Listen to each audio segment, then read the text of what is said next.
Hello, my name is Eddie Tofpik. I'm Head of Technical Analysis and Senior Markets Analyst at ADM Investor Services International Limited. And here is your weekly technical analysis of Paris Rapeseed, Winnipeg Canola, and Malaysian palm oil. Paris Rapeseed. Since the triple top at the end of last year and the start of this year, we saw prices generally head lower until mid-March. On the way down, key levels were the gold long moving average, currently at 494.5, the gap left over by changeover, originally 490 to 509.75 and since filled, and the fall ended with a hammer pattern mid-March, with prices subsequently rising and forming a V-bottom pattern. Since then, we have gradually moved higher in what could be seen as a possible ascending triangle pattern, or even an ascending wedge pattern. The lower trend line for both is the same, and it's the bright red mid-March today uptrend, currently at 467.75. For the ascending wedge pattern, I've chosen not to draw a new trend line, but instead rely on two previously highlighted features: the fairly flatlining gold long moving average or the dark blue neckline extension, currently at 492.75, to the April to August 2024 head and shoulders top. The last 3 weeks have seen concerted attempts to try to break higher over both of these topside, even managing a significant break higher over both on Tuesday this week. However, no closes over the gold long moving average, and today we are below it, significantly below it, as well as the dark blue neckline extension below that, and even the mauve medium moving average, currently at 490 even. Indeed, today's move lower sees us testing the green short medium moving average, currently at 477.5. Now, that all being said, the market is now entering a congestion area below between the bright green neckline extension, which is currently at 480 even, and the 50% Fibonacci line of the May 23 to January 25 move at 467.25. I suspect we may be working our way through this congestion zone below for a bit longer. Now, one final point, and it may turn out to be key. We are set up this week to make a weekly key reversal here. Thus, if the market closes tomorrow, Friday the 30th of May, either over 492.75 or under 488 even, we would be on. Anything in between would have a lesser outside week pattern.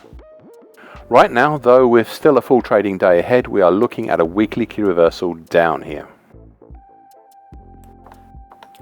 Winnipeg Canola. Back in March, the market halted its decline by a combination of the lows at 567, 471.80 and 575 even, plus the neckline extension currently at 547 and 547.20. And that's of the April to June 2023 reverse head and shoulders continuation pattern. Now, I'd possibly also throw in the combination of the September 24 low and pipe bottom at 553.5 and the October 20 high at 552.80. Now, we didn't reach these, but the proximity and market actions on the approach to these suggested a swift and immediate pullback up for prices. Now, please remember the idea of the neckline halting prices, as this idea of another neckline will pop up again soon enough.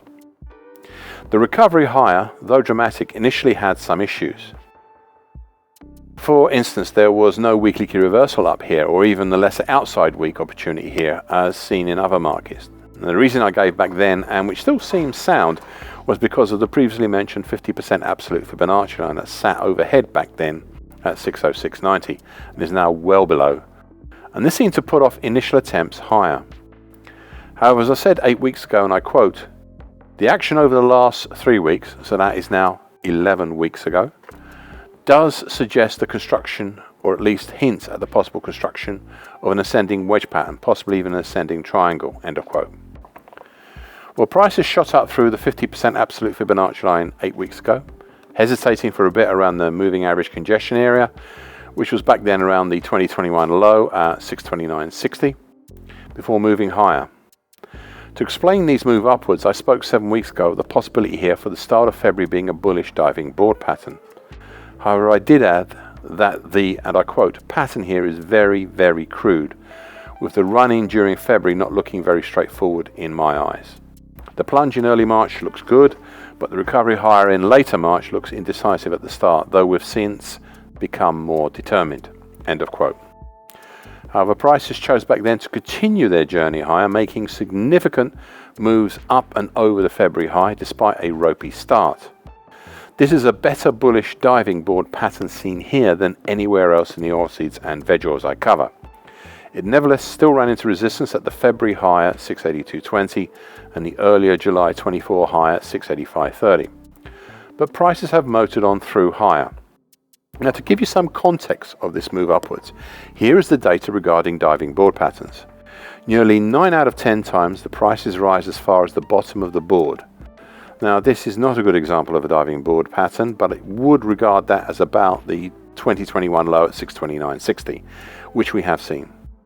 A quarter of them rise up within the diving board itself, so between 629.60 and the June 2021 low at 655.90, which we've also seen. In truth, we started to run into some serious overhead resistance, specifically some resistance mentioned 4 weeks ago. And I quote, some generated congestion roughly between 723.70 to 735.20 plus a recent ascending wedge lower trendline extension. That's currently at 736 even. End of quote. Now, I also added 2 weeks ago the neckline extension, currently at 738.5 of the old August to October 24 reverse head and shoulders continuation pattern as another resistance. This one has been particularly good at capping the market, and the only reason I didn't mention it before is that I thought the 723.70 to 735.20 congestion area overhead would have been enough. In the end, we had a gapping changeover lower 2 weeks ago, leading to what can best be described as somewhat artificial weekly key reversal down. Prices have since tried to recover, but the rise has been tempered as we approach the overhead 50% Fibonacci line of the July 23 to September 24 move at 700.5. The action has nevertheless started to fill in the changeover gap, though I suspect it may take some time to do it all. Bursa Malaysia crude palm oil. Prices have over March and especially April broken down through some major structural supports. And to start with, there is the neckline currently of 45.27 of the September to November 23 reverse head and shoulders pattern, which supported the market during March. 7 weeks ago, prices gapped below it. Next, and this one I also commented on many times previously, is the neckline, currently also 45.22 at the moment, which is not too far away, of the September 2015 to November 2017 head and shoulders top.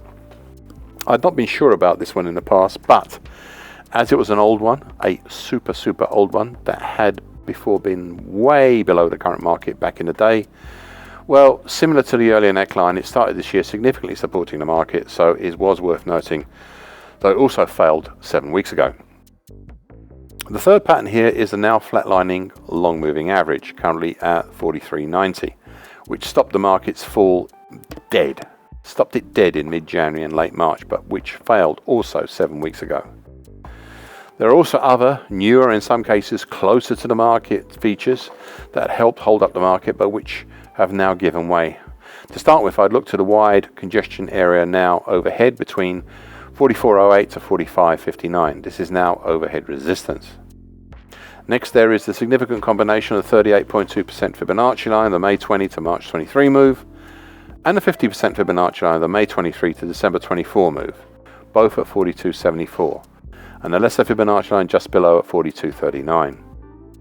On this I said 6 weeks ago, and I quote, it seems that some significant bearish pressure is meeting some quite substantial bullish supports. Something has got to give, and for now it is looking like the downside might. If it does, then apart from the July 23 high at 41.89, we might not have anything of note below until the congestion starting at 40.26. Caution. End of quote.